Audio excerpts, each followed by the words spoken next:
Lineage of the Gods, Yemaya Chapter 1. Before time had a name, before the stars lit up the sky or the land took shape, there was Yemaya. She was the first ripple in the vast, still ocean, the first stirring in the dark void where all things began. The world, as it would one day be known, did not yet exist. There was only water, endless and eternal, and within it, Yemaya. She was born from the sea itself, formed from the swirling depths, an embodiment of both creation and life. Her existence was a revelation, a force that broke the silence of the cosmic sea. She was not alone, for the waters knew her and responded to her.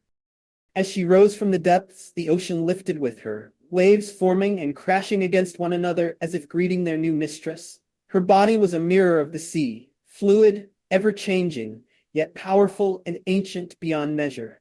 With her first breath, Yemaya looked upon the vast expanse of water that stretched endlessly in every direction. It was her domain, but it was empty, devoid of life, and she felt a yearning deep within her to fill the world with something more. She had not come into existence by chance. She was here to create, to nurture, to bring forth life from the void. The ocean rippled and surged beneath her, responding to her thoughts.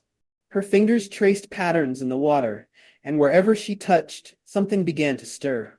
The first signs of life emerged from the depths. Tiny, shimmering creatures that darted through the water, their movements a reflection of Yemaya's own vitality.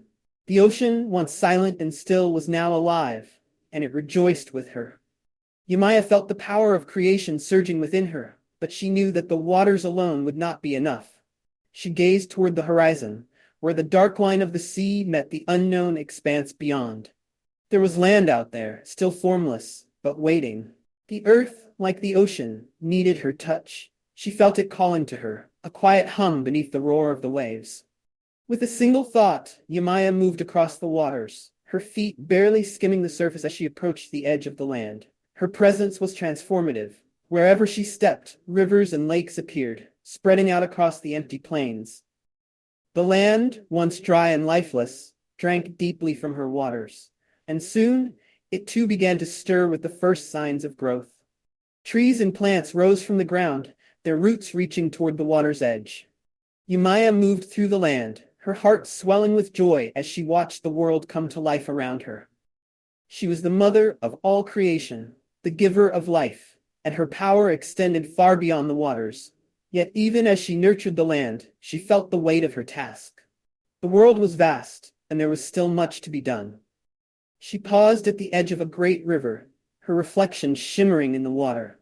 For the first time, Yemaya saw herself as she truly was, a goddess, radiant and powerful, but also vulnerable in her desire to create. She felt a deep connection to everything around her, from the smallest fish in the sea to the tallest tree on the land. She was part of this world, and it was part of her.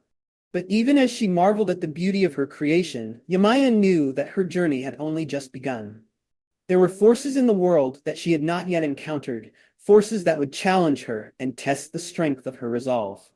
The waters were her ally, but they were also unpredictable, capable of both nurturing and destroying. Yemaya would need to learn to balance the forces of creation and destruction if she was to fulfill her role as the mother of all. And so, with the ocean at her back and the land before her, Yemaya set out to continue her journey, her heart filled with both wonder and determination. The world was still young, and she was its guardian, its creator. But she knew that there was much she did not yet understand, and that the future held both great promise and great peril. For Yemaya, the journey had only just begun.